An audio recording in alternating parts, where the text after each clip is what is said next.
그 시작은 우연히 엿듣게 된 동화에서부터였다. 몇 년 전부터 허용과 유라는 사랑이라는 허울 좋은 명목하에 부적절한 만남을 가져왔고 결국 주영도 그 사실을 알게 되었지만 태희를 위해 가정을 지키려 애써 참으며 조용히 덮고 넘기려 부단히 노력했다.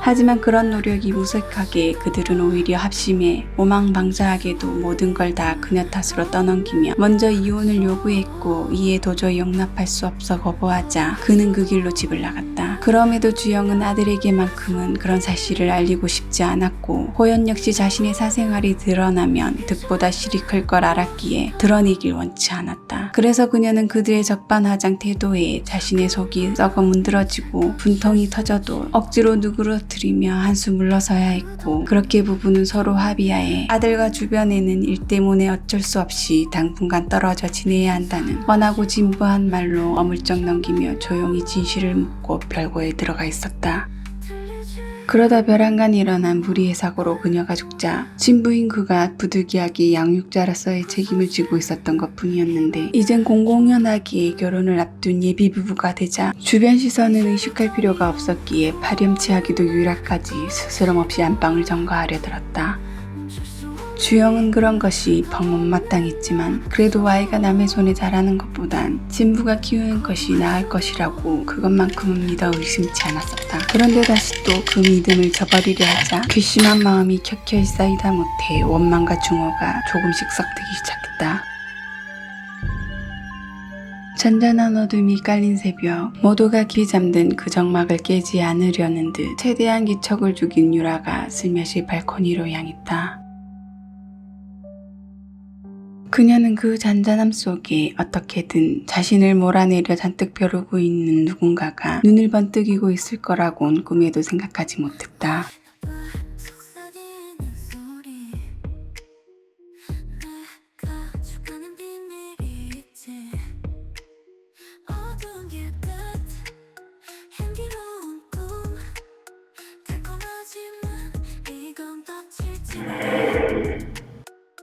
유라는 죽은 주영이 바득바득 이를 갈며 자신을 노려보고 있는 것도 모른 채 그저 주변을 한번 쓱 둘러보곤 곧장 어딘가로 전화를 걸었고 그 모습은 누가 보더라도 충분히 수상해 보였다.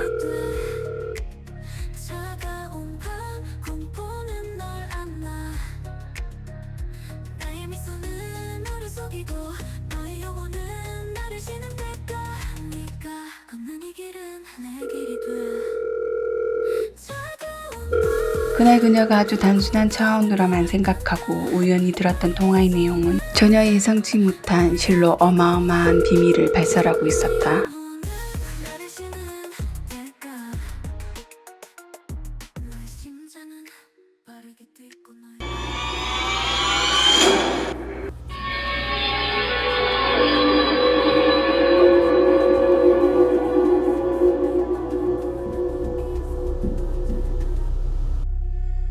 그 시각 그 공간에서 유라는 모자에게 일어났던 참변이 예기치 못한 사고가 아닌 자신의 사주로 벌어진 사건이라는 것을 당사자 앞에서 자백 아닌 자백을 하고 있었던 것이다. 주영은 그런 추악한 내막을 직접 두 귀로 접하게 되자 경악을 금치 못했다. 그러고도 거기서 멈추지 않고 또다시 아들을 해치려 한다는 걸 알게 되자 원망은 원한이 되고 분노를 더욱 키워 도저히 용서할 수 없는 지경에 이르게 만들었다.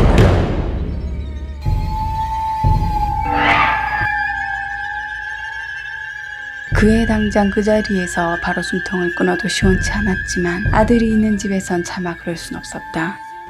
그녀는 절대 어리석은 어른들이 지은 죄로 죄 없는 어린 태희가 그런 끔찍한 광경을 목격하게 하여 평생 지울 수 없는 트라우마로 남게 할 수 없었다. 한편 유라는 섣부르게도 스스로가 영원히 묻어뒀어야 할 판도라의 상자를 버젓이 꺼내놓는 돌이킬 수 없는 실수를 저질렀다는 사실과 그것이 곧 닥칠 큰 이변을 야기하는 계기가 되었다는 것을 전혀 알지 못했다.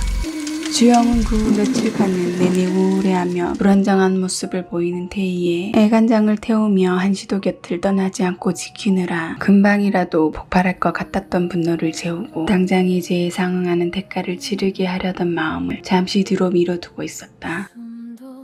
하나 아이는 이전만큼은 아니어도 시간이 지남에 따라 차츰 안정을 되찾아가는 모습은 보였지만 여전히 유라에게 보이는 적대감은 줄어들지 않았고 대면하는 것 자체만으로도 눈에 띄게 불편해하며 한 공간에 있는 걸 거부하려 했다. 그럼 또 유라는 물론 호연도 언짢은 기색을 역력히 비추거나 심할 땐 서슴없이 크게 나무라며 주눅들게 만들어 강압적으로 순응하게 했다. 이에 주영은 어미가 되어 아직 어려 너무도 약하디 약한 아이가 누구에게도 의지하지 못하고 그 고초를 오롯 혼자 감당해야 하는 것에 또 그것을 가만히 지켜만 봐야 하는 자신의 처지에 억장이 무너져 내리고 잔불이 끓어올랐다. 그날도 그런 날이었다. 그저 유라와 한자리에 있는 걸 비하려 했다는 이유로 자신에게 그랬던 것처럼 둘이 합심해 훈계라는 명목을 내세워 온갖 비난과 같은 말로 질책하며 어린 아들을 궁지로 몰아세웠고 이에 잔뜩 컵을 집어먹은 아이는 복받치는 서름에 할 일 없이 자꾸만 고이는 눈물을 여린 손등으로 꾹꾹 눌러 닦으며 다시 또 억지로 순응해야만 했다. 그 순간 그 모든 걸 지켜보고 있던 엄마의 내면에서 잠들어 있던 분노가 다시금 폭발했다.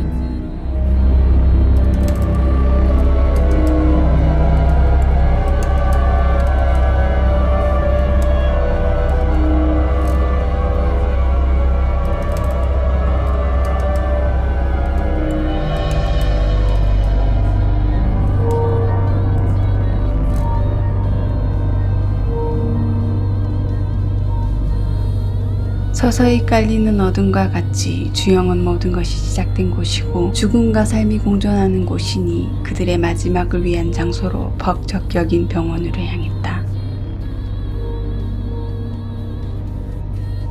참으로 공교롭게도 도착한 후 먼발치에서 눈에 들어온 두 사람은 함께인데다 적어도 그녀의 눈엔 종일 한자에 치이며 늦은 시간까지 근무한 탓에 피곤에 찌든 모습이 아닌 여전히 활기가 넘치고 있었고 그건 그대로 만인의 축복 속에서 결혼을 앞둔 가증스러운 예비신랑 신부의 행복한 모습으로 비치며 심기를 더욱 거스르게 했다.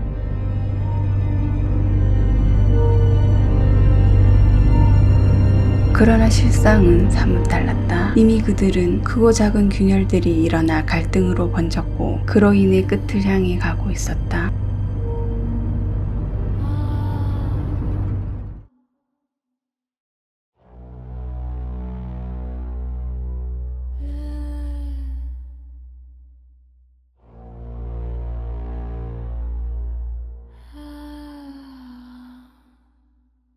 숨막힌 이 밤 눈을 떠도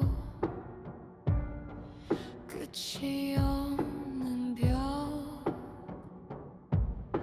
잔인한 어둠이 피를 더운 채로 핥고 식은 살 틈새로 낯선 숨이 스며와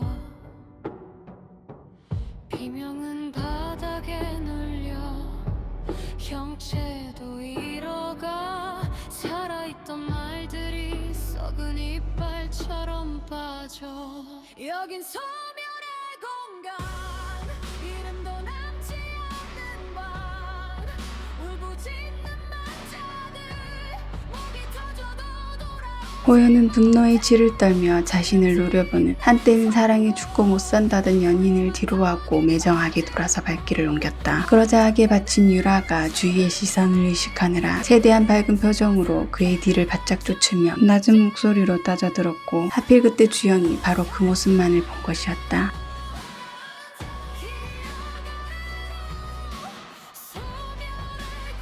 그녀는 지근거리에 도착하고서야 몽글몽글한 다정한 연인의 대화가 아닌 탈을 내는 듯한 냉기 속에 뾰족하게 날이 선 말들이 오고 가고 있다는 걸 알게 되었고 그런 분위기를 대충 파악하자 일단 먼저 섣불리 나서기보다 돌아가는 상황을 잠자코 지켜보기로 했다.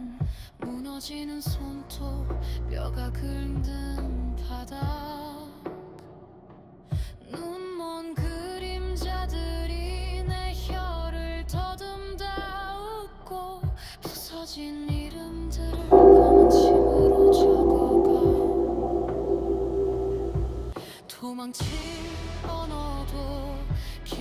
말고 다 타버려. 숨을 삼키는 순간 나는 나를 잃어가. 여긴 소멸의 공간, 시간이 쓸려나간 밤, 고통이 굳어져. 한데 또다시 죄 없는 아들을 언급하며 전혀 거리낌 없이 하는 악담에 더 이상 이를 참지 못한 주영의 모든 이성의 끈이 완전히 끊어지며 마지막 남은 붉은 선을 지우고 모습을 드러냈다.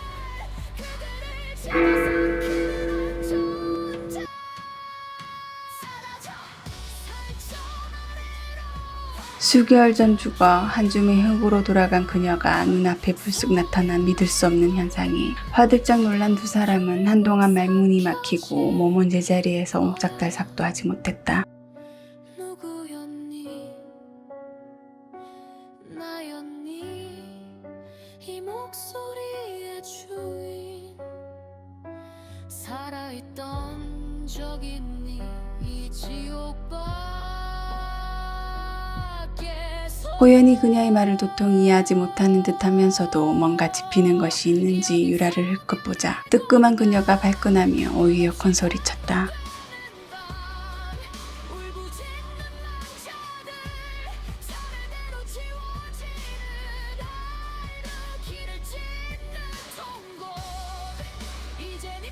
그 와중에도 여전히 죄를 뉘우치거나 반성하는 기미는 전혀 보이지 않고 시치미로 일관하는 유라의 뻔뻔한 태도에 더 분개한 주영이 직접 지은 죄를 낱낱이 들춰내 주었다.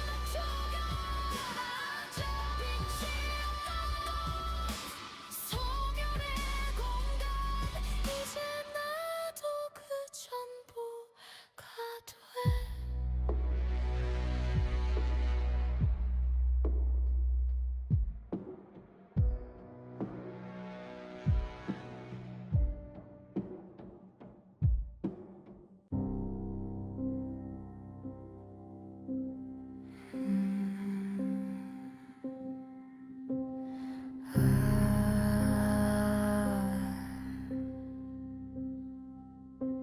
숨막힌 이 밤, 눈을 떠도 끝이 없는 법. 끝까지 죄는 인정하지도 않고 죄책감이나 죄의식은 눈꽃만큼도 갖지 않으며 오로지 제 살 길만 찾는 그들의 진절머리를 느낀 주영은 그대로 원한에 잠식되어 참배는 있던 날을 처참하고 끔찍한 행성을 여실히 드러내었다. 그런 모습에 기겁하여 비명을 내지르며 달아나던 두 사람은 그 시각 몇 발치 떨어져 목격한 이들의 눈엔 그저 그들이 다투다가 점점 다툼이 커지면서 어느 순간 잔뜩 겁에 질린 유라가 비명까지 지르며 달아나고 호연이 쫓아가는 상황처럼 비치었다. 이빨처럼 빠져. 한편 정신없이 주영을 피해 달아나던 그들은 복도 끝 난간에 다다르고서야 멈춰 주변을 탐색한 후 계속 쫓아오고 있을 것이라고 생각했던 끔찍한 형상이 어느샌가 감쪽같이 사라져 어디에도 보이지 않는다는 걸 깨달았다. 그의 그제야 겨우 한숨을 돌리며 방금 전 자신들에게 일어났던 상황을 되짚어 생각해 논리적으로 스스로 납득시키려 했었다. 허접대는 주변살, 그들을 집어삼키는 한 존재. 이어 바로 그 순간 난간에 기대어 숨을 몰아쉬고 있던 유라는 얼음장 같은 소나기가 단숨에 자신의 목을 채워 숨이 막혀온과 동시에 억척스러운 힘에 끌려 당장이라도 아래로 떨어질 것 같은 기분이 들었다. 그리고 이내 낮고 서늘한 음성이 발밑이 텅 비어있는 자신의 뒤에서 들렸다.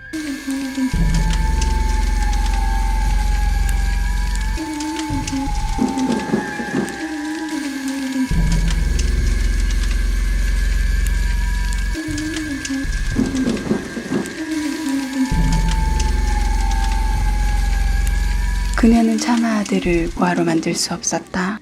그의 말이 채 끝나기도 전 친구였던 그녀들이 동시에 시야에서 사라졌다. 유라는 비명조차 지르지 못하고 그대로 아래로 추락해 목이 꺾여 고통 속에서 서서히 숨을 거두었다. 그녀가 생애 끝에서 마지막으로 본 건 사랑하는 이도 가족도 아닌 완전히 원기가 되어 말로 형용할 수 없는 섬뜩한 모습을 한 친구 주영이었다.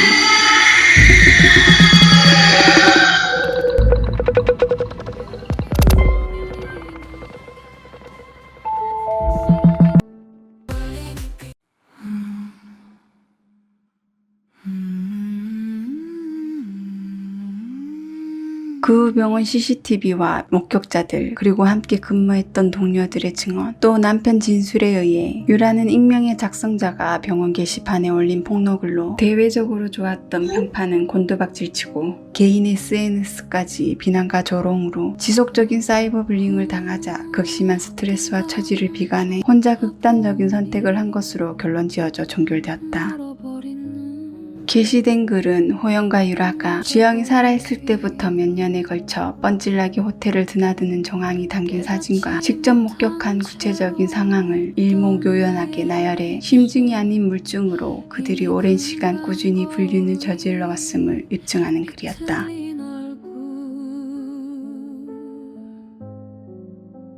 남은 건 이 어둠 나뿐이다.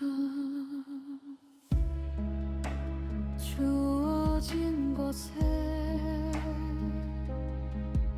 주영 덕에 다소 여유를 찾은 일행은 조용히 각자의 생각에 잠겨 시간을 흘려보냈다. 그런 시간이 얼마나 흘렀을까? 불현듯 문 앞을 지키고 있던 은지기가 모습을 감추었고 바로 뒤이어 익히 들었던 인상착의 노인이 호련히 모습을 드러냈다. 손만 키웠지. 막 도착한 그의 눈에 망자가 아닌 한 무리의 영이 된 이들이 구천 입구를 점령한 듯한 이례적인 광경이 들어와 짐짓 놀라는 것도 잠시 이내 전무후무할 정도로 서로 극명하게 다른 처지에 놓인 그들이 한데 모여있는 매우 개의하고 희귀한 현상에 퍽 흥미를 느꼈다. 한편 그 시각 일행은 간절히 기다리던 상인이 차질 없이 도착한 것에 반색하며 주저없이 다가가 망설임 없이 말을 걸었다. 령들은 흔히 자신과 같은 미지의 존재에게는 경계심 또는 방어적인 태도를 보이거나 혹은 회피하려는 경우가 다분한 것에 비해 전혀 그런 모습은 비치지 않고 말을 걸어오는 것에 의아함이 든 상인은 그들의 동태를 유심히 살피며 답했다.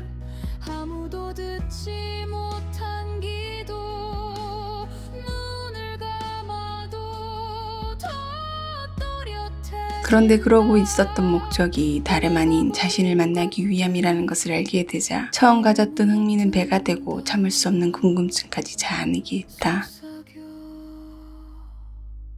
그 물음에 마치 약속이라도 한 듯 셋이 동시에 입을 때 답을 하려 하자 그가 이를 저지하고 한 발치 뒤에 물러서 딴청을 피우며 수수방관하고 있는 주영을 노골적으로 가리키곤 답하길 요구했다.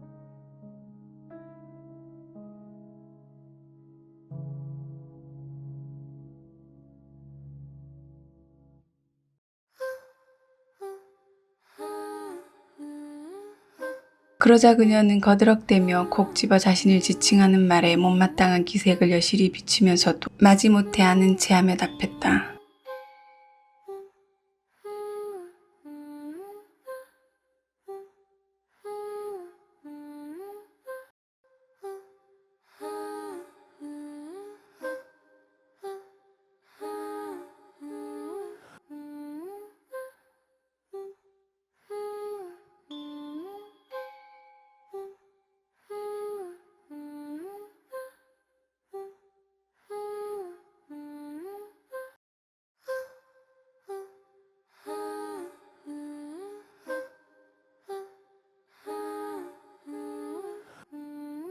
이에 그녀가 상대하기 거북하다는 태도를 노골적으로 드러내며 회피하려는 것에도 사양이는 아랑곳하지 않고 한층 목소리를 낮춰 넌지시이어 말했다. 그의 말에 순간 흠칫하던 주영은 뒤를 의식하고 잠깐 분위기를 살핀 후 애써 태어난 척 굴며 되물었다.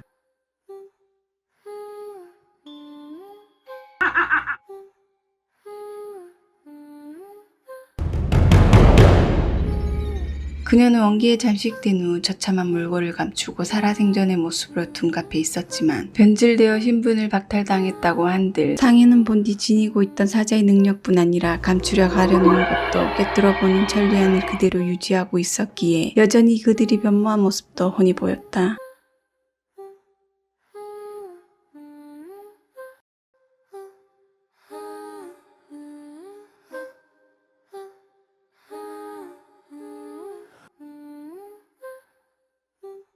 은근히 비꼬며 협박하는 투에 분개한 그녀가 소리를 죽여 따져 묻자 그는 옅게 비웃고는 다시 또 비아냥거리듯 말했다.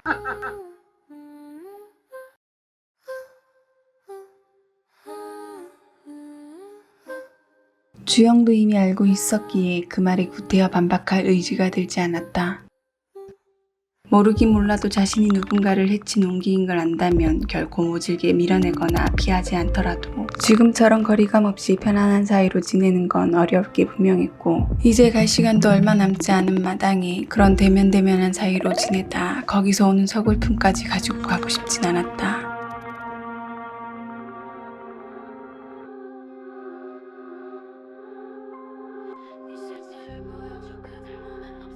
해주 일행은 그저 자신들의 입장만 잘 전달되면 그뿐이었기에 누가 말하든 상관없었다. 그래서 흔쾌히 동의하고 그들의 대화에 이목을 집중했다.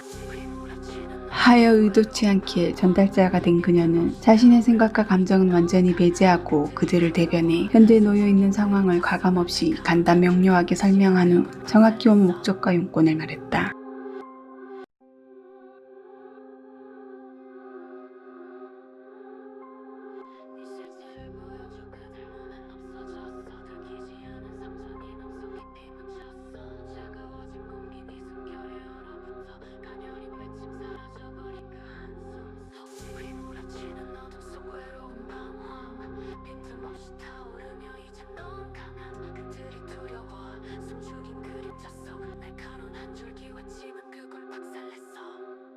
그가 뻔한 소리로 타박하자 가뜩이나 자신을 걸고 넘어지는 것에 불만을 품고 있던 주영이 빈정거리며 도발했다. 거기에 순간 노인이었던 상인이 발끈하여 그 형상을 지우고 본연의 모습으로 돌아가 그녀를 향해 으르렁거리듯 정언했다.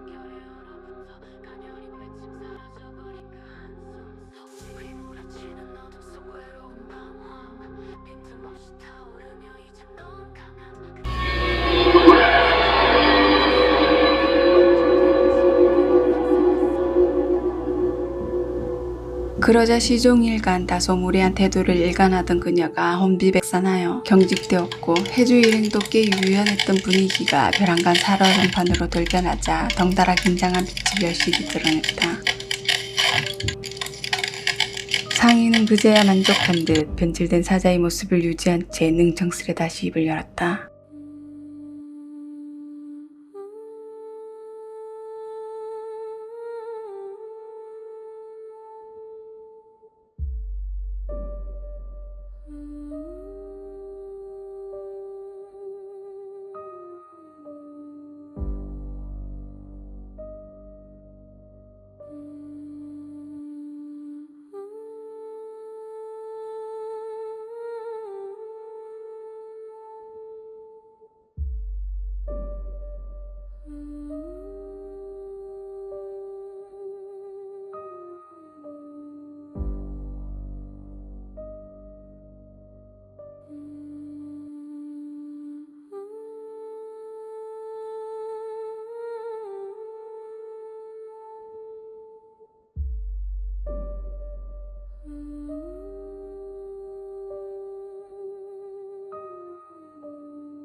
고요 속으로 한 점체가 돼 사라져. 전혀 이치에 맞지 않는 말을 뻔뻔하게 내뱉는 것에 황당함을 감추지 못한 주영이 어찌 보면 상관없는 제3자임에도 더 격노하여 그들을 대신해 바로 반박했다.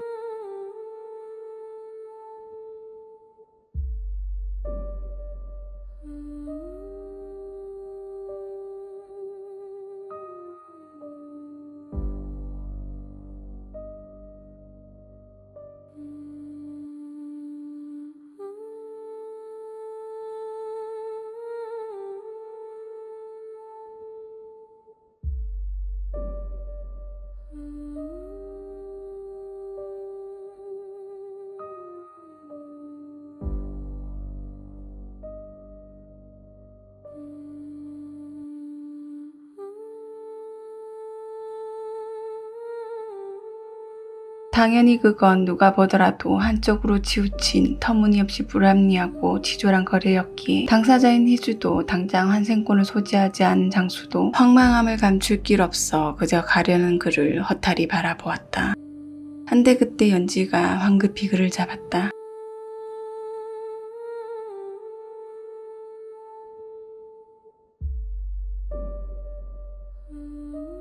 상인을 제외한 그 자리의 모두는 자신의 길을 의심할 정도로 믿기지 않는 말에 당혹함을 감추지 못했다.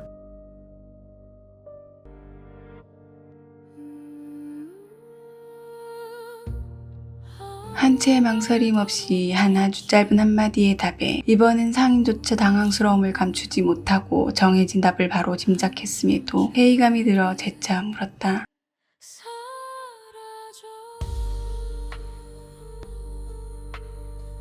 누구도 예상 못한 급작스러운 전기에 모두가 어리벙벙한 채 어떤 반응을 보여야 할지 갈피를 못 잡고 헤매는 와중에 그녀가 다시 호기롭게 말했다.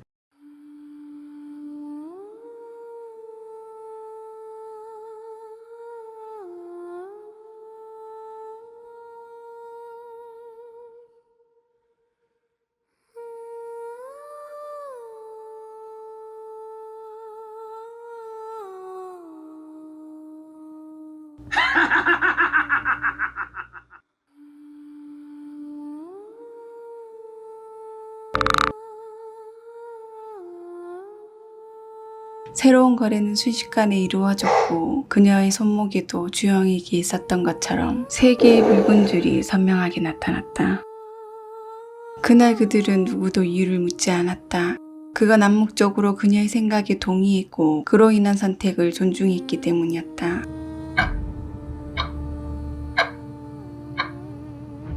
그 후 한동안 각자 나름의 방식으로 시간을 보내었고 장수도 매일 같이 오는 아내를 향해 혼잣말을 수없이 하며 삶에 대한 미련과 가족에 대한 그리움을 서서히 삭히곤 특별한 일 없이 그저 평탄하게 시간을 흘려보내고 있었다.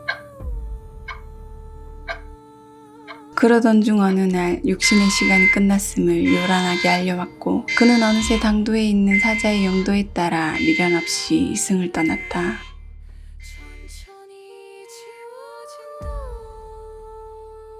뒤늦게 사실을 접한 이들은 작별 인사를 나누지 못한 것에 스디스나 아쉬움을 드러내며 진심으로 그가 부디 좋은 곳으로 가길 바라주었다. 그리고 그녀들의 헤어짐은 거기서 끝이 아니었다.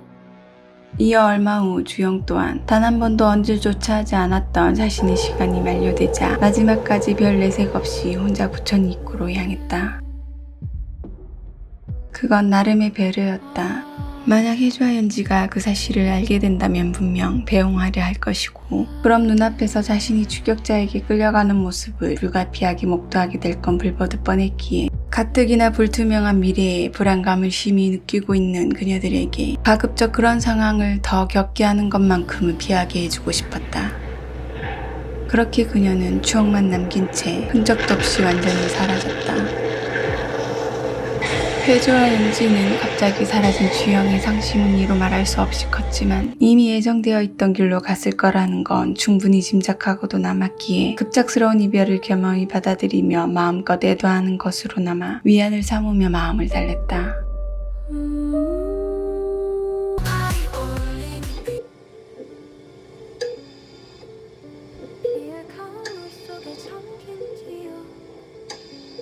전혀 예상하지 못한 뜻밖의 행운을 얻게 되며 다시 인간 세상에 발을 딛게 된 연지가 일행과의 재회를 기약하고 병원을 빠져나와 한채 망설임 없이 향한 곳은 가족이나 마지막까지 머물렀던 집이 아니라 친구들이 있을 곳이었다.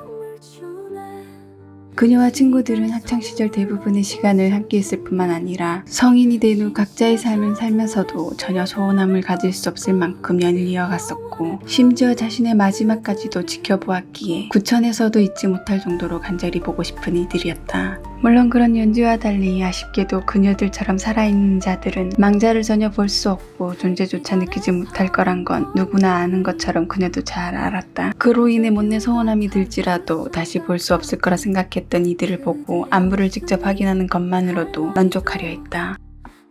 새 친구를 돌아가며 한 명씩 한참을 물끄러미 보기만을 반복하고 만나고 나니 어느덧 진짜 마지막까지 함께하게 될 것이라고 믿고 있는 새로운 인연들과 약속한 시간에 다다라 있었다. 연지는 그때까지도 그들을 만나는 것에 별 기대 같은 건 없었다. 끝은 모두가 같을 거라 장담할 수 없지만 당장 같은 처지에 놓여 누구보다 서로를 진심으로 이해하고 순간순간의 감정을 나눌 수 있는 사람들과 함께하며 그저 남은 시간을 혼자 외롭고 쓸쓸하게 보내지 않아도 된다는 것에 이미 충분히 만족하고 있었다. 그랬기에 다른 무언가를 더 얻을 수 있을 거란 생각은 애당초 접어둔 채 마음을 비우고 있던 터였다. 그녀의 생각대로 거기까진 의심할 바 없이 한동안 고립된 채 보냈던 힘든 시간을 보상이라도 하듯 행운이 따른 것이 분명히 보였다. 하나 그런 행운은 반드시 그에 수반하는 불운도 따른다는 불변의 법칙을 간과하며 육신 없이 떠도는 망령이라 한들 비껴가지 않고 바로 코앞까지 당도했다는 것을 전혀 알지 못했다. 한편 약속된 시간, 약속된 장소에 모두가 모이고 얼마 지나지 않아 기대치 않았던 희한한 일들이 연거푸 펼쳐지며 그로 인해 연지는 다 비우고 털어낸 줄 알았던 욕심과 미련뿐 아니라 덩달아 더 거대한 무언가가 비어있던 곳을 채우고 여기저기 들러붙어 그녀가 채 깨달을 새 없이 빠르게 잠식시키기 시작했다. 상인이 제시한 터무니없이 불공정한 거래에 잠시나마 가졌던 희망을 완전히 빼앗겨버린 것 같은 박탈감에 휩싸인 나머지 지극히 순간적인 충동으로 환생권을 넘기고 벼랑간 인간 사이에 개입할 수 있는 힘을 얻게 된 연지는 곧장 그토록 만나고 싶었던 친구들 중 가장 묻고 싶게 만났던 친구에게로 먼저 향했다.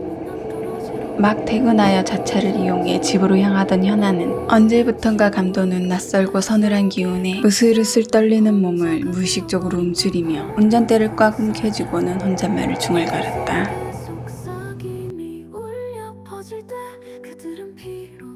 그녀는 그게 단지 가을 초입에 들어서며 선선해진 날씨 탓으로 몸살 기운이 온 것이라 대수롭지 않게 여기곤 그로 인해 다음날 업무에 지장이 가지 않도록 컨디션 조절을 위해 조금이라도 빨리 쉬어야겠다는 생각만으로 서둘러 집으로 향하려는데 때마침 평소에도 한산한 편이던 도로가 그날따라 유독 다른 차가 더 보이지 않자 과감하게 속도를 높이고 질주하기 시작했다.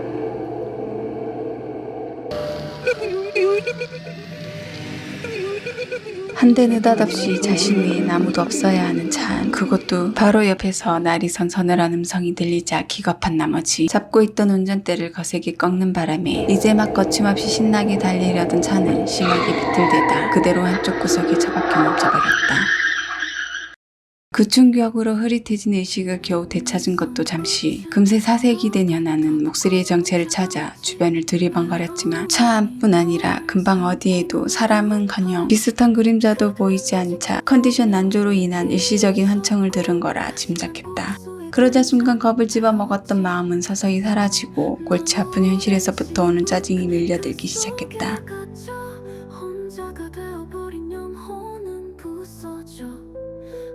그녀는 일단 먼저 사방이 어둠이 가려져 한 치 앞도 제대로 볼 수 없는 으슥한 그곳을 벗어나기 위해 다시 시동을 걸었지만 생각보다 부딪힐 때 꽤 큰 충격이 가해진 탓인지 차는 도통 말을 듣지 않고 목통이 되어 꼼짝도 하지 않았다.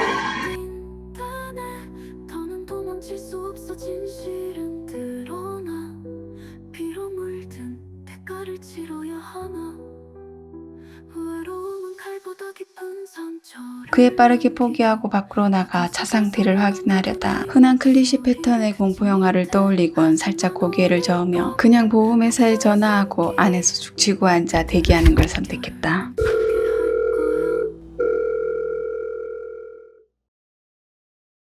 그 순간 마치 답을 하듯 건강 이슈로 대수롭지 않게 넘기려 했던 서늘한 음성이 또다시 들렸다. 이에 하들짝 놀란 그녀가 고개는 돌릴 엄두조차 내지 못한 채 눈동자만 굴려 주변을 살폈지만 시야에는 여전히 아무것도 들어오지 않자 다시 자기 암시를 걸어 환청이라고 애써 묵살하며 넘기려던 찰나 바로 뒤에서 아주 또렷이 살기를 가득 담은 날카로운 음성이 전해지며 다시금 등골이 서늘해졌다.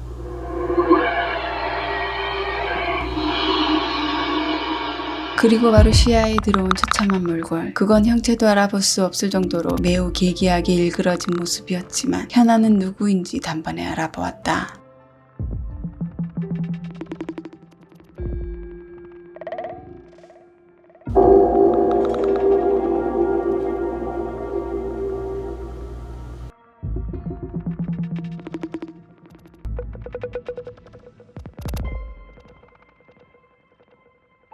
연지가 망자가 되어 떠도는 동안 한 번도 느끼지 못했던 허기가 전해지는 묘한 기분 탓에 잠시 딴 생각에 빠져있는 틈을 타 황급히 차를 빠져나온 현아는 어두운 도로를 미친 듯이 비명을 지르며 무작정 뛰기 시작했고 곧이어 그의 질세라 그녀의 등 뒤에서 조롱함에 더 크게 미친 듯 비우는 소리가 들려왔다.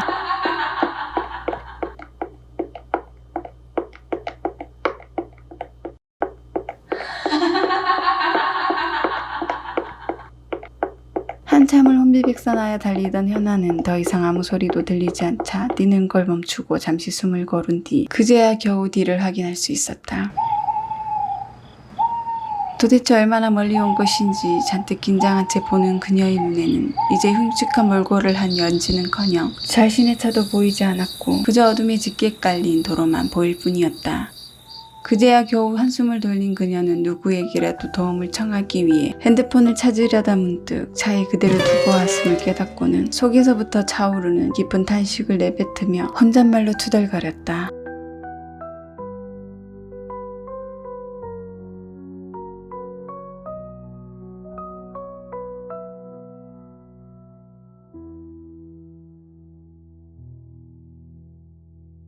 그러면서도 방금 자신이 겪었던 말로 설명할 수 없는 일들이 현실이라는 게 도저히 믿을 수 없고 믿고 싶지 않았기에 재차 부정하며 스스로에게는 물론 누구에게든 납득이 가도록 그 현상과 원인을 논리적으로나 이성적으로 설득력 있게 설명할 수 있는 그럴싸한 이유를 찾으려 했었다.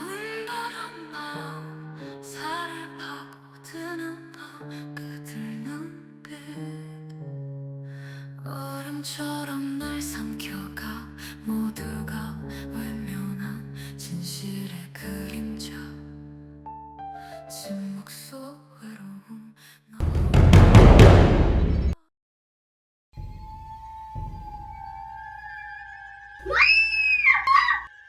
하지만 바로 앞에서 모습을 드러낸 연지에 그만 억누르려 했던 공포와 두려움이 걷잡을 수 없이 덮쳐들자 겨우 붙들고 있던 이성의 끈을 놓치고 말았다.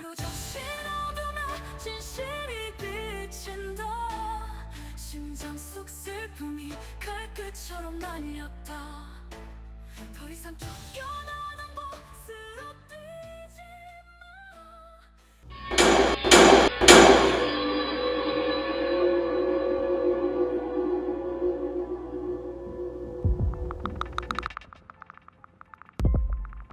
그 시각 정말 연지는 점점 더 참기 힘든 허기가 밀려들어 고통스러운 지경에 이르고 있었고 눈에 보이는 건 무엇이라도 집어먹을 것 같은 살기에 사로잡힌 눈을 번뜩이고 있었다. 하나님이 공포에 휩싸여 모든 이성을 잃은 현아는 아무것도 듣지 못한 채 그저 미안하다는 말만 반복해 대낼 뿐이었고 그건 그대로 그녀를 더 자극하며 심기를 거스리게 했다. 난 떨어질 거야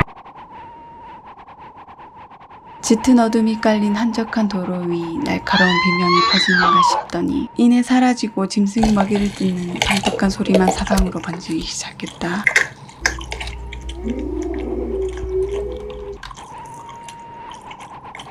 그날 밤 끝내 굶주림을 이기지 못한 이는 친구의 살점을 산채로 뜯어먹으며 허기를 달랬고 또 다른 이는 바로 눈앞에서 잔인하게 펼쳐지는 끔찍한 현실 속에서 고통이 신음하다 서서히 숨을 거두었다. 그렇게 연지는 큰 대가를 지불하고 얻은 3개의 붉은 줄 중 하나를 미련 없이 치웠고 배를 채우기 위해 남김없이 먹어치워도 여전히 가시지 않는 허기를 안고 다시 발길을 옮겨야 했다.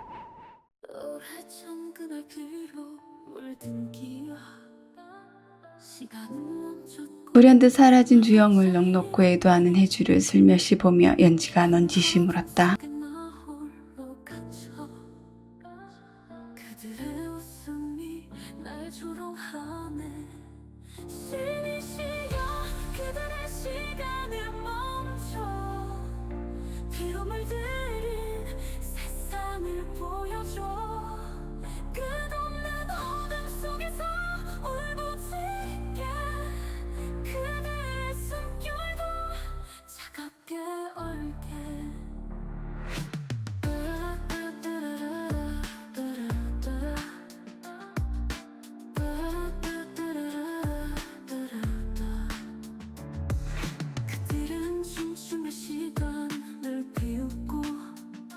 그녀는 진심으로 걱정하는 마음에 안타까움을 잔뜩 묻혀 말했고 그건 고스란히 당사자에게도 닿았다.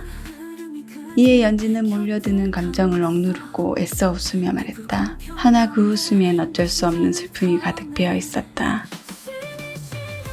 그들의 시간을 멈춰 뒤로 물든 세상을 보여줘 끝없는 어둠 속에서 울고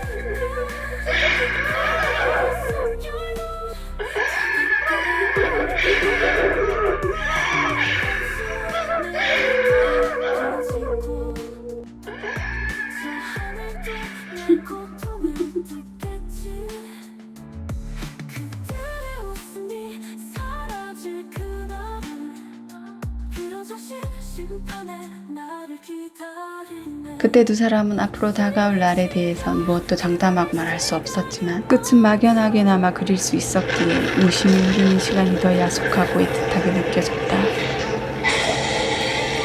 그렇게 연지는 그동안 자신이 벌인 일들을 혜주에게 차마 털어놓을 용기가 나지 않았고 시간이 지나면 모든 게 괜찮아질 거라 믿으며 그냥 숨기기로 했다. 그런데 시간이 흐르면 흐를수록 잦아들 거라 믿었던 허기는 더 걷잡을 수 없을 정도로 커져갈 뿐 아니라 오히려 한번 맛보았던 살점의 맛이 내리를 점령하기 시작했다.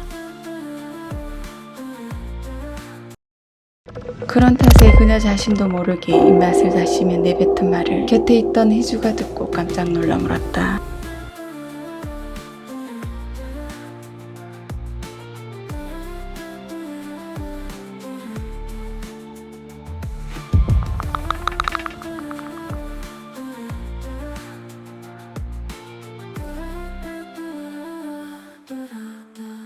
오래전 그날 붉게 물든 밤 흘린 피로 잠긴 시간의 함정 멈춘 세상 속에 나만 갇혀 연지는 그땐 이미 인간이 가진 죄책감이나 죄의식은 허기에 묻혀버렸기에 무리 없이 너무도 태어나고 능청스레 상황을 모면하고는 망설임 없이 다음 친구를 찾아갔다. 그들은 자유로이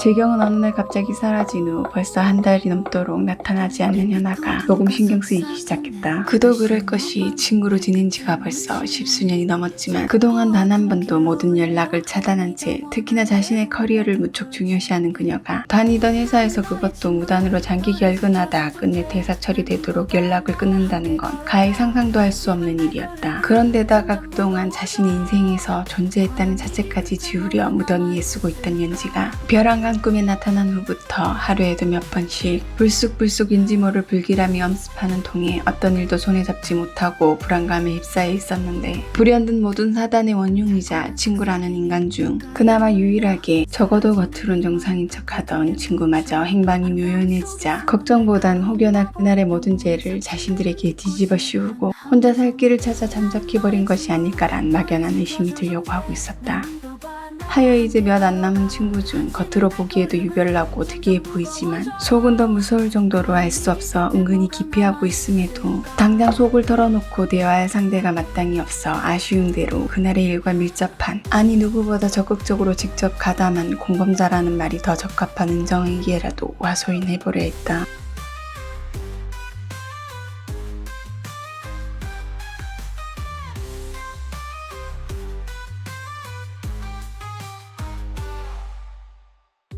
하나 그건 안 하니만 못할 정도로 수학이 너머에선 별 대수롭지 않은 일이 호들갑이라는 듯 꽤나 지루하다는 내색을 노골적으로 드러내는 것도 모자라 그저 농담으로 웃고 넘길 수 없는 살벌한 핀잔으로 힘들어하게 대꾸에 기껏 전화한 자신을 질책하며 후회하게 했다. 함께 걸어가 하지만 발걸음은 점점 무거워져 과연 이 길 끝에 뭐가 남아있을까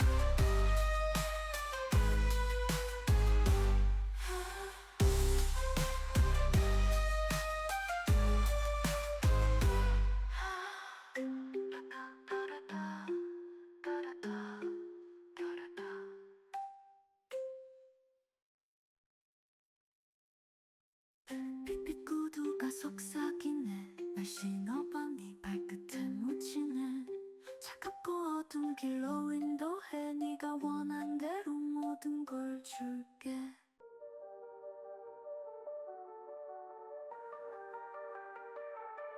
고수가 속삭여 날 신호보라며 말끝을 감겨드는 비밀스러운 말 좋은 곳으로 널 데려갈 테니 불안한 손마저 잠시 묻어둬.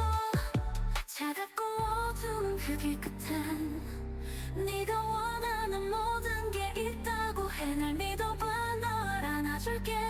재경은 덜컥 겁을 집어먹은 속을 감추려 가장되게 퉁명스레 굴며 급히 전화를 끊고 놀란 속을 달래며 못다한 말을 혼잣말로 짓거렸다. 한 걸음 한 걸음 널 더 깊게 내미로 속으로 데려가네. 그리곤 좀처럼 떨쳐낼 수 없는 떨떠름함에 늦은 시간이라 곧장 집으로 향하던 발걸음을 돌려 집 근처 편의점에 들렀다. 어두운 그 길 끝엔 네가 원하는 모든 게 있다고 해. 날 믿어봐, 널 안아줄게. 너의 친구가 되어줄게. 한 걸음 한 걸음 날 더 깊게 내미로 속으로 데려가네. 길이 끊겨도 두려움 마라. 네가 찾을 건 네 발밑에 있어. 차갑고 어두운 그 길 끝엔 그녀는 막 냉장실에서 꺼낸 차가운 맥주를 외부에 마련된 간이 테이블에 앉아 홀짝거리며 며칠이 지났음에도 너무도 생생하게 떠오르는 꿈을 조금이라도 잊어버려 했었다. 달콤한 속삭임. 그렇게 몇 모금 마시다 보니 차가운 캐는 미지근한 온도에 노출되며 금세 송골송골 물방울이 맺혔고 신경이 예민해진 탓인지 그게 손끝에 묻어나자 퍽 거슬려 옷자락에 괜히 든 짜증과 같이 되는 대로 아무렇게나 문질러 닦았다. 네가 원하는 모든 게 있다고 해. 날 믿어봐, 널 안아줄게. 그런데 한낱 미미한 물기로 이상할 게 전혀 없어야 하는데 뭔가 다른 감촉에 조금 이질감이 들어 의아함에 무심코 캔과 손을 번갈아 보다 언제 묻은 건지도 모를 끈적하고 찜찜한 정체를 알 수 없는 이물질을 확인하고 불쾌감이 입맛살을 찌푸리며 투덜거렸다.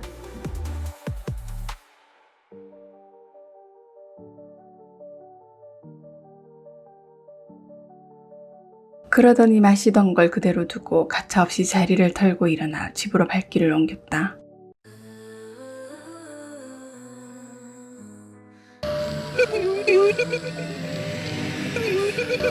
하지만 얼마 가지 않아 몇 발치 뒤에서 들리는 누군가의 비난이 가던 걸음을 멈추게 했고 그건 가뜩이나 얹어놨던 심기를 더 건드렸기에 참지 못하고 발끈해 신경질적으로 돌아서 따지려다 마라니의 정체를 확인하고 그만 혼비백산의 그 자리에 얼어붙어 꼼짝달싹도 하지 못하게 만들었다.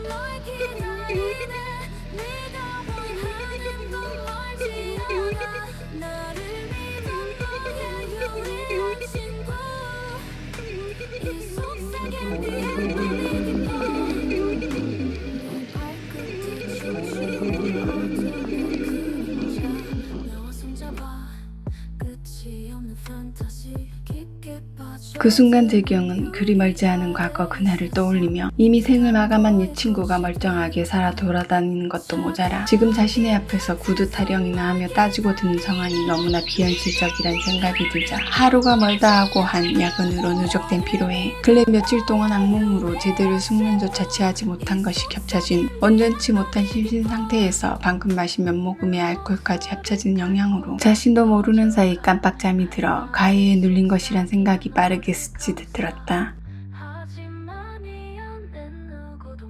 그런 판단에 이르자 놀란 마음을 가라앉히고 침착하게 여기저기서 떠도는 그것에서 깰 수 있는 흔한 방법들을 상기하고 적용해 써보려고 했다. 한데 익히 들어 알던 가해 증상과는 유달리 손가락뿐 아니라 팔과 다리도 자신의 의지대로 자유로이 움직였지만 눈앞에 죽은 이가 사라지거나 깰 기미는 도통 보이지 않았다.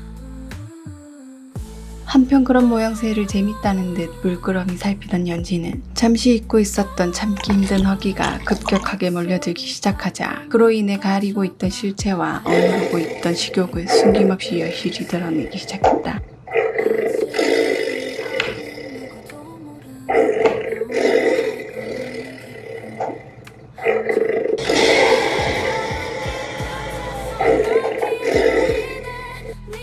오로지 가위에 깨는 것에만 몰두하던 재경은 불시에 직시하게 된 진짜 현실에 외마디 비명조차 지르지 못하고 기절한 채 그대로 영혼이 깨어나지 못했고 영혼까지도 굶주림과 허기에 잠식된 그녀 내면에 자리하고 있는 깊은 심연에 먼저 가 있던 현아와 기약 없이 갇혀버렸다.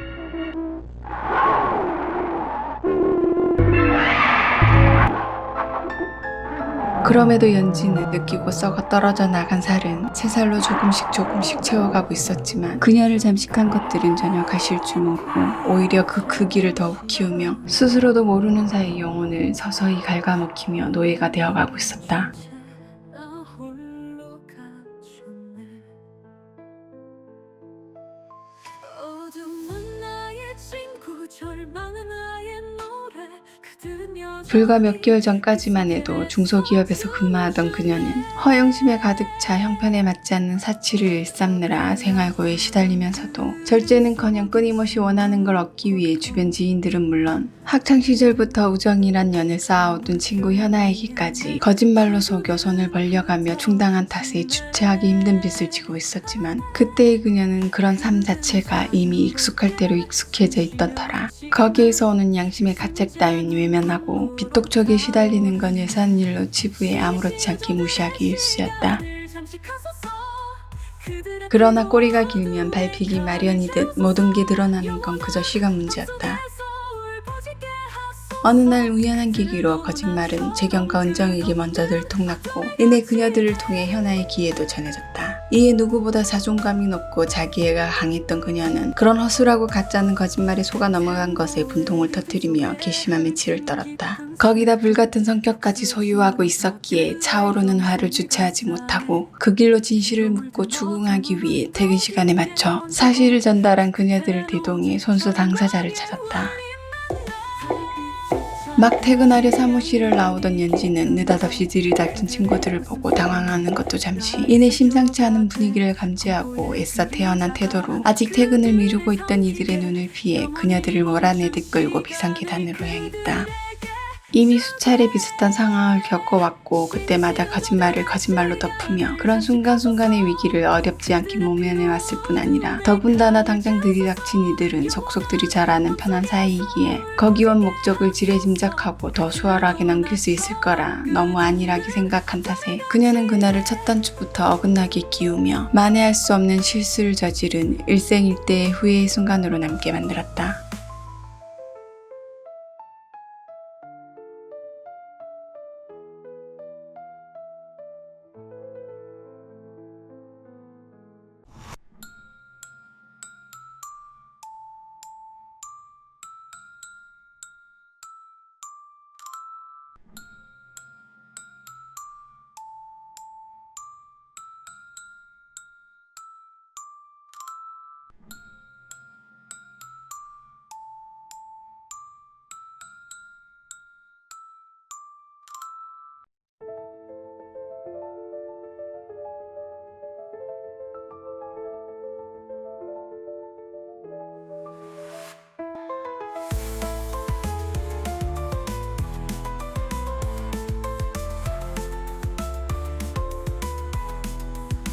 여전히 영문을 전혀 모르겠다는 듯 위축된 기세 없이 너무도 당당하게 나오는 태도에 순간 자신들이 들은 말을 의심하고 그 때문에 대래 곤란한 처지가 될 것을 우려한 재경과 은정이 이러지도 저러지도 못해 미적거리며 쉽게 입을 열지 못하고 있자 답답함을 느낀 현아가 직접 입을 때였다.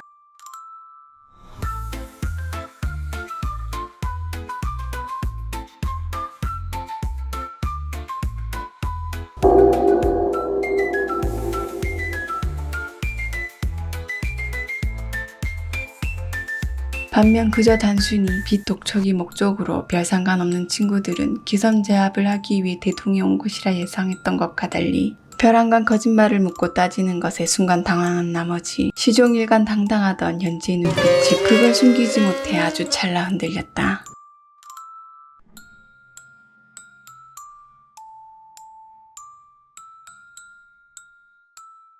그러자 그런 순간도 예리하게 잡아낸 은정이 소문이 사실이라는 걸 확신하고 또 거짓말로 빠져나갈 틈이 없도록 바로 몰아세우기에 돌입했다.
그제서야 눈치챈 재경도 뒤늦게 합류해 은정의 말에 힘을 실으려 거들고 나섰다.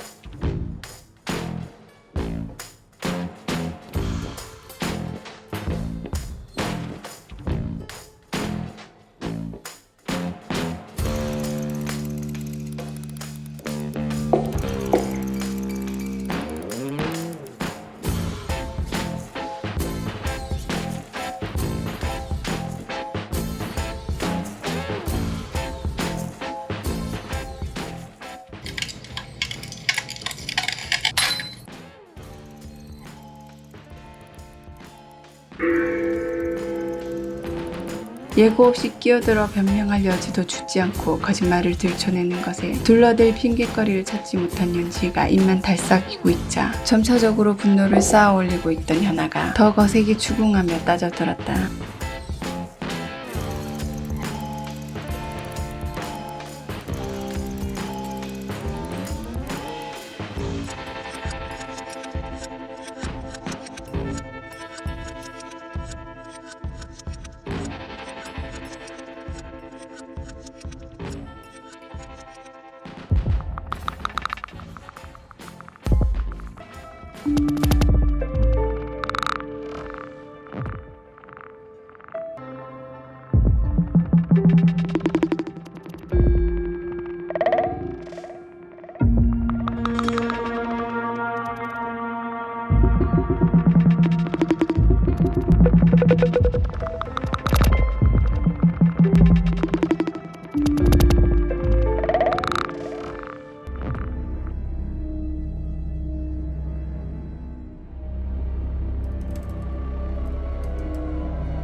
그날 잠깐이지만 연지도 자신이 한 어리석은 짓에 조금이나마 양심의 가책이라는 것이 들었었다. 하지만 막다른 곳까지 몰아세우며 비아냥거리고 조롱하는 말에 그것마저도 부지불식 사라져버리자 그냥 될 대로 되라는 듯 마음 내키는 대로 굴었다.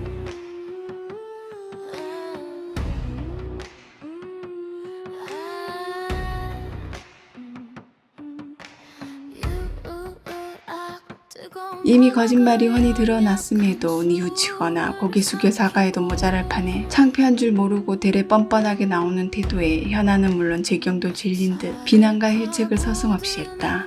차갑고 잔인한 이빨 자비도 동정도 없네.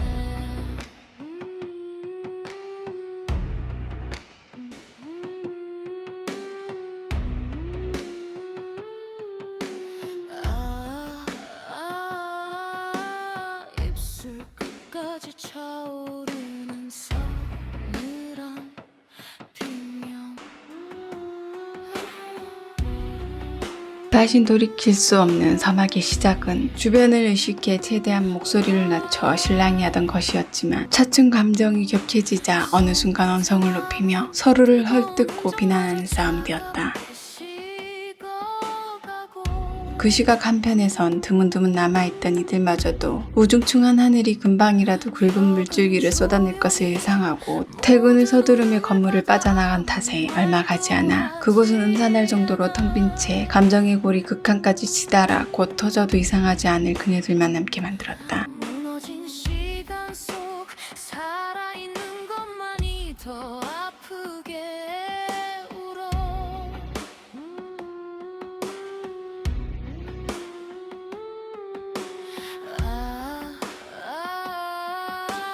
귀를 막아도 들려오는 천천한 절규.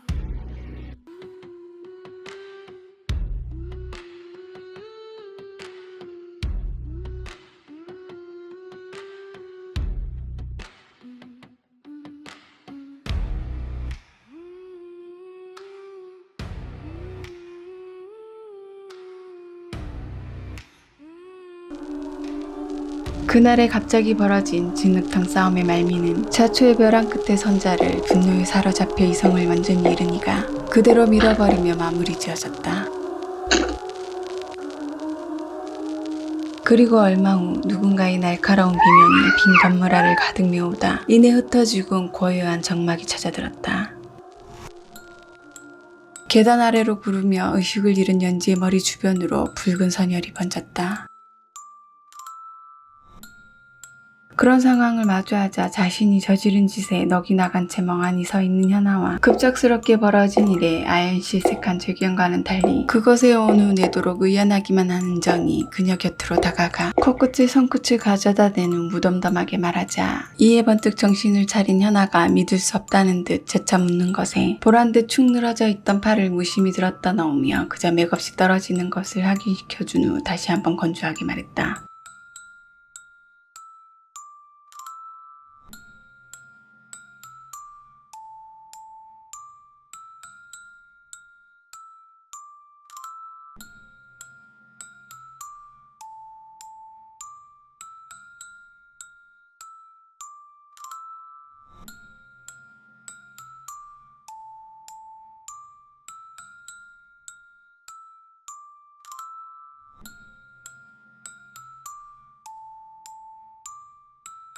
평소 매우 이성적이고 냉철한 척 포장하며 살던 현아는 막상 공경이 처해 위기에 빠지게 되자 바닥을 드러내며 오로지 은정에게만 의지하며 간절히 위기를 벗어날 방법을 물었고 그건 역시 이미 예상하고 있었다는 듯 한치의 주저없이 3가지 방법을 늘어놓았다.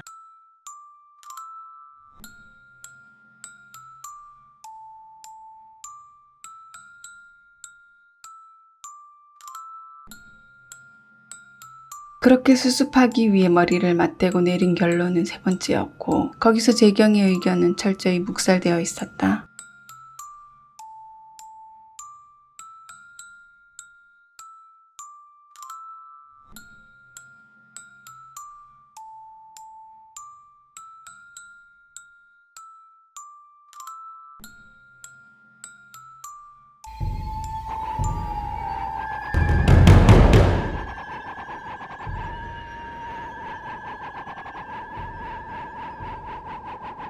은정은 그런 그녀가 한심하다는 듯 빈잔하곤 눈짓으로 연지를 가리키며 인간의 감정이라곤 전혀 없는 것처럼 아무렇지 않게 잔인한 소리를 짓거렸다.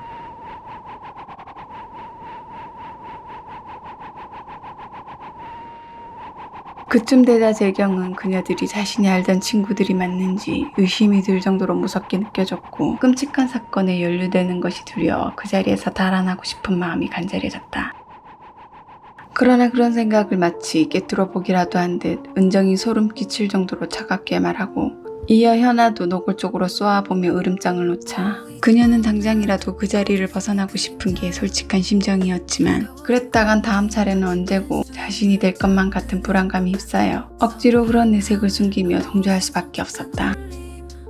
무엇인가 다가와 나를 지켜보고 있어. 그 선택은 그녀들을 벅만족스럽게 했고 그 덕에 더 이상 재경을 걸고 넘어가지 않게 했다. 어느새 어둠이 내려앉은 시간, 이제 완전히 한배를 탄 공범자들은 범행을 은닉하기 위해 서둘러 증거를 차에 싣고 학창시절 넷이 매일같이 모여 일터를 즐겼던 폐공장으로 향했다. 그곳은 시간이 꽤 흘렀음에도 여전히 버려져 방치되어 있었고 그래서인지 아니면 날씨 탓인지 예전보다 더 기괴하고 수산한 분위기를 풍기며 그녀들을 맞이했다.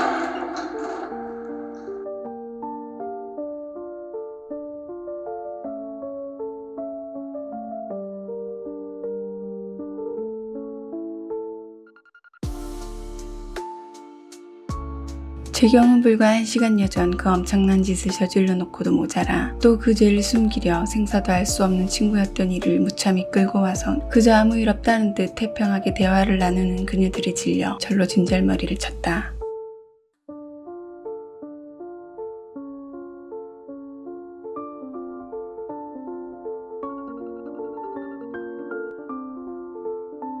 아주 잠깐 그런 생각에 잠겨있던 사이 어느새 온 것인지 현아와 은정이 뒷좌석 문을 열어 젖히고는 거만하게 눈짓으로 미동도 없는 옛 친구를 끌어내리라는 듯 신호했다.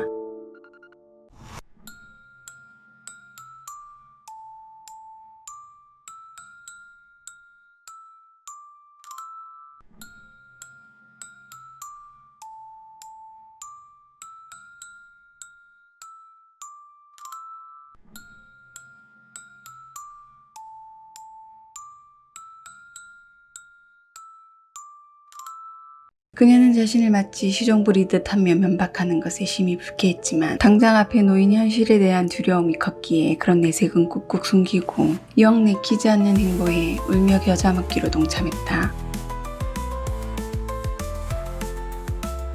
여하튼 그런 속내와는 상관없이 진땀을 빼면서 서두른 걸음 덕에 꽤 빠르게 목적지까지 무사히 도달했고 그제야 거기서 오는 안도감에 조금 유의를 부리며 한숨을 돌릴 수 있었다. 잠시 주변을 살피던 재경의 눈에 무심코 의식 없이 차가운 바닥에 아무렇게나 방치된 채 있던 연지와 그녀의 발에서 여전한 자태를 뽐내고 있는 빨간 구두가 들어왔다.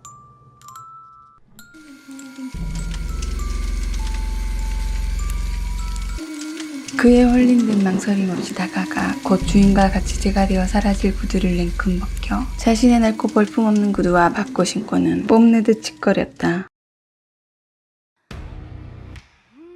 그러자 현아가 그런 것이 펑 못마땅하다는 듯 잔뜩 미간을 구기며 대놓고 언짢기색으로 빈정거렸다.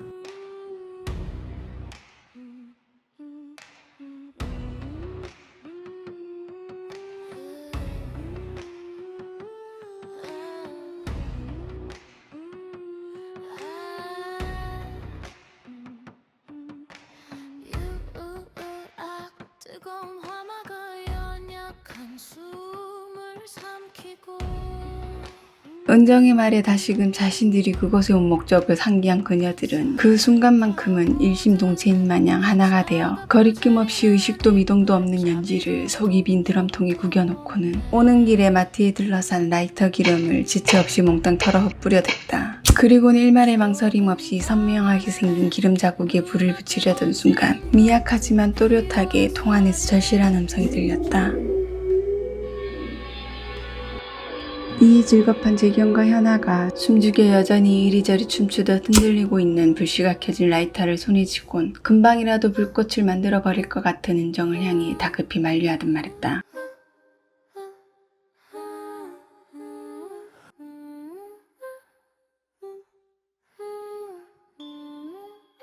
그럼에도 그녀는 전혀 아랑곳하지 않고 가차없이 그대로 쥐고 있던 걸 통 속으로 던져버렸다. 그러자 초라할 정도로 작고 약했던 불씨는 순식간에 위협적인 불꽃이 되어 위험을 뽐내며 피어오르기 시작했고 거기에 더해 그걸 만든 이는 섬뜩할 정도로 건조하게 혼잣말인지 모를 소리를 짓거렸다. 정말 찰나에 벌어진 현실에 아연실색한 현아와 재경은 그저 망연자실한 채 대책 없이 타오르는 불꽃을 하염없이 바라보는 것 외엔 아무것도 할 수 없었다. 하나 정작 그런 만행을 저지른 은정은 후회나 가책 같은 건 전혀 없이 목표가 달성되는 것만을 확인한 후 넋놓고 있는 친구들을 종용해 서둘러 그 자리에서 벗어나려 했고 그녀들 역시 못 이기는 척 끔찍한 고통이 신음하는 옛 친구를 외면하고 왔던 길을 되돌아갔다. 그렇게 그들은 기약 없이 남겨질 그곳에 친구였던 연지와 같이 추억도 묻어버리곤 정막만 가지고 미련 없이 그곳에서 멀어져 갔다.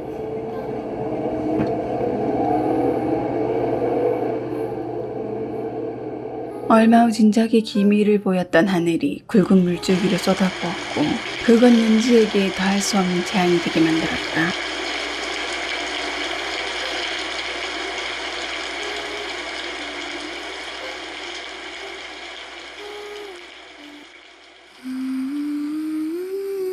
차라리 그대로 한 줌의 죄가 되었더라면 고통이 좀 덜했을 텐데.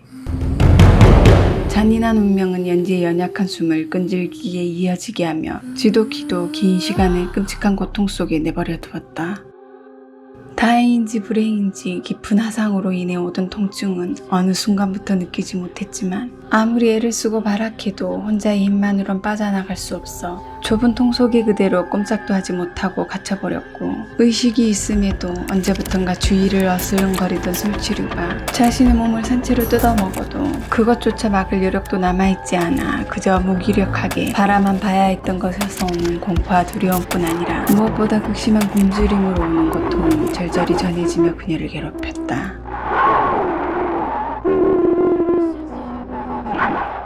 그렇게 연지는 몇 날 며칠의 끔찍하고 잔인한 시간 속에서 처절한 고통에 신음하다 아주 서서히 생을 마감하며 혼을 용도할 목적으로 진즉에 당도해 있던 사자와 동행해야 했다. 살을 파고드는 차갑고 잔인 한 이빨 그 안엔 아무것도 없었다. 좁은 공간 속 눈앞에 펼쳐진 건 그것들만의 축제, 피와 살의 축제.